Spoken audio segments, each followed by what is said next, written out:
Hi everybody, I'm Bree the Plant Lady, checking in with part 3 of my mid-September weekly garden tour. I am here at the back border, which is the predominantly native part sun section, and I'm over the moon happy with how it's turned out. So let me turn this camera around and give you an up-close view. What a thrill to see butterflies over here taking advantage of the native property border that Aiden and I planted back in July. I have really been impressed with this section in particular. I really like this Carex appalachica with the ironweed and the heliopsis. Really regret not having put plant labels in. I'm not gonna lie there. We were, heat stressed and not thinking straight, and now I'm trying to remember what everything is. These aren't necessarily the plants in my wheelhouse, but as you can see, this gets great morning sun, and then it's shade by midday. And as I suspected, a lot of these full sun natives do better with this sort of exposure here in central North Carolina. I can't stress this enough. For people in the South, we cannot trust the information on the plant labels because it just isn't accurate for the reality of our climate. I'm also really excited to see the Lobelia sylphidica, which is the blue flowering cardinal flower, I guess, blooming now, and I love it with this aster. I'm sorry, not aster, good Lord, with this iris. There are some sections of this that really do need to be weeded. I've got lots of smilax. You can see smilax, which I knew was going to be one of my bigger problems. I need to spend some quality time weeding through this just so it looks its best for the open garden, which is just over a week away. So my to-do list keeps growing, but I'm really thrilled with how this border looks, especially since it was planted sort of at the peak of the drought, and really wasn't sure if the plants would end up settling in. And I haven't watered this since the middle of July, so I'm really impressed with how everything is doing. And I think this exposure is a lot more fun to garden in versus the full sun. And here at the greenhouse, we've got some big plans. I've just signed a contract with the concrete company to do some more concrete pours for entryways. We are going to actually solarize this section, hoping to do that maybe this afternoon. We're just gonna lay down a big tarp, and in theory, we're going to smother all of this, not centipede, this is, I think, predominantly crabgrass. I'm gonna have this back side of the greenhouse graveled, and it's going to act as my nursery, essentially, because let's face it, I'm always going to have plants that are waiting to be put into the ground. This area here is going to turn into bed, and then we're gonna have a nice pad poured here as the entrance. So no more random blocks. And then on this side will also be a nice big bed full of garden plants. As you can see right now, it's staged with ornamental grasses and mangaves for the open garden next week. And then we're gonna do a really big patio here, because when those fans are on, they blow out, and this is the absolute most pleasant part of the entire property. We're gonna have a sidewalk poured to connect up to the driveway, and then another patio poured over here so that this will start to be more of a comfortable living space.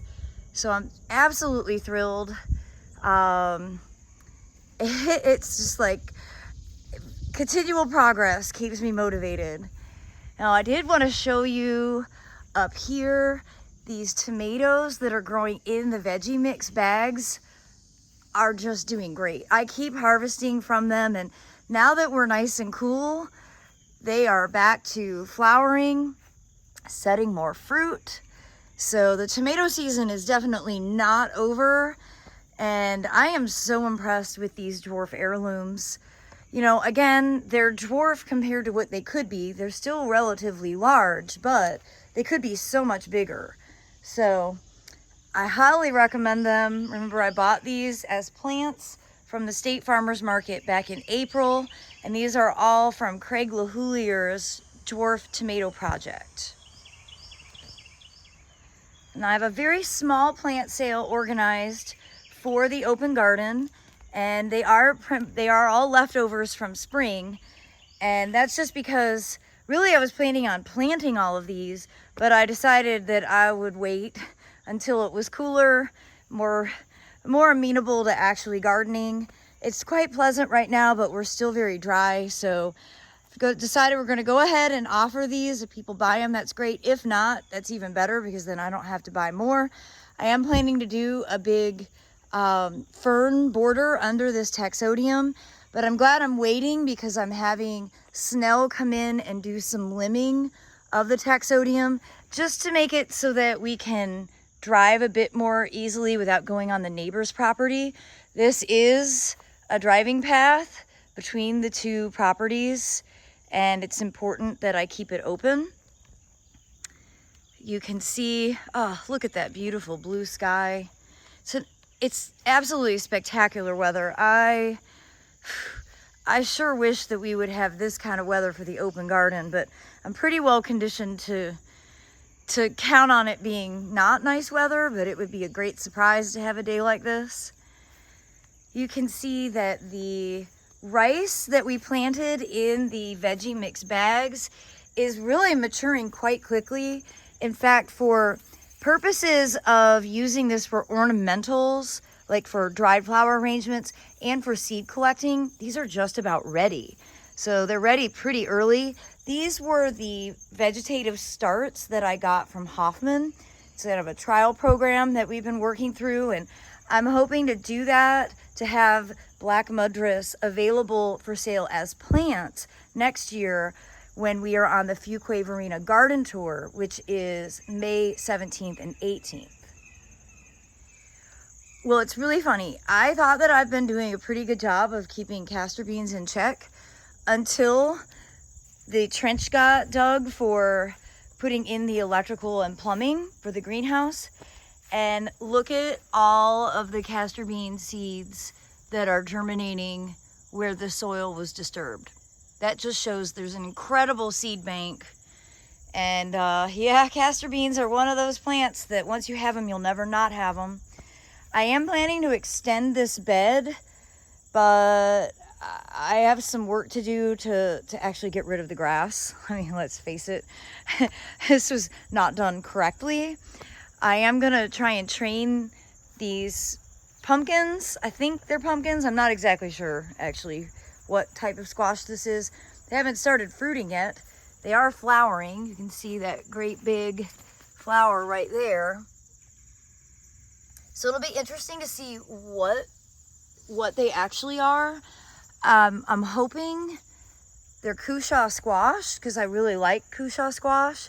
You see they're climbing up into the trees, and now that the vines are starting to come into the grass, I just have to pick these up and retrain them, because, you know, again, the goal is to get them to kind of smother out this section so that I can extend the bed by just a little bit, just 2 feet deeper, give me a little more space to play with.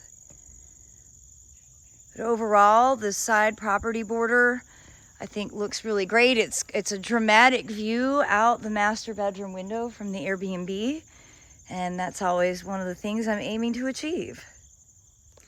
All right, walking into the bed, the sunflowers that were so beautiful are you know, they're just at a different stage now.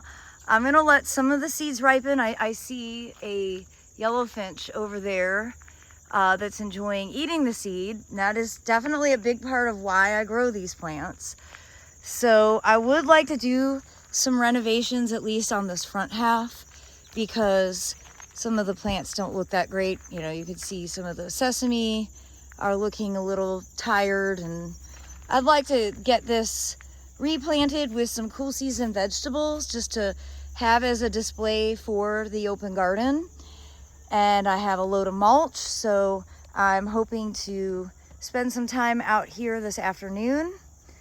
I have a bunch of Zooms. I have a Zoom every single day this week, which is fine. It's, you know, I just prefer to be outside playing instead of inside on the computer. This definitely makes running a business difficult when you don't want to actually do your job. Not that I don't want to do my job. I just don't want to be on the computer. I just don't know how to do my job and not be on the computer. Well, I'm just noticing that a rogue, either pumpkin or squash, is now invading the Edgeworthia, and I have to say I really like the textural contrast between the two. But I'm gonna make sure that doesn't damage the Edgeworthia in any way, because obviously I love the Edgeworthia deeply, profoundly.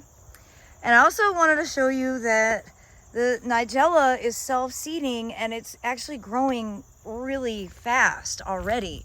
And this is really early. Today is September 10th.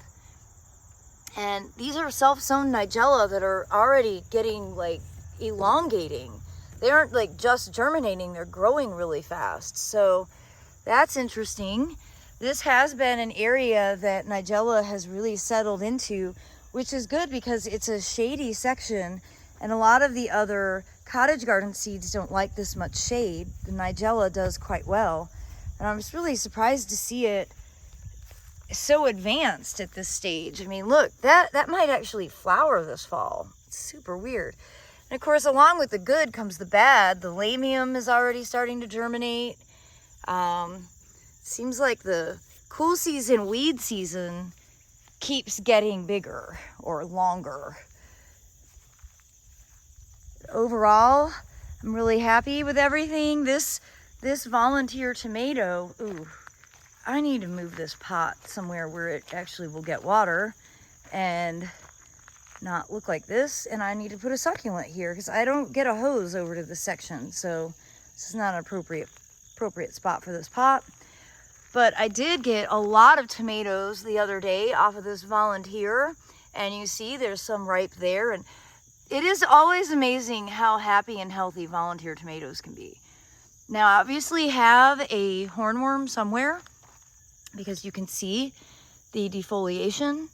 But at this stage in the season, I don't worry about hornworm damage because usually the wasps end up parasitizing them and sort of do their biological control for me. But it's amazing how difficult they can be to spot. I don't see it, but you know, I see damage here where it's definitely been munching, but I don't specifically see the hornworm. Well, the ginger lilies just continue to put on a fabulous fragrant display, and they do really seem to prefer this like part sun experience. They don't really do as well in full sun here in North Carolina.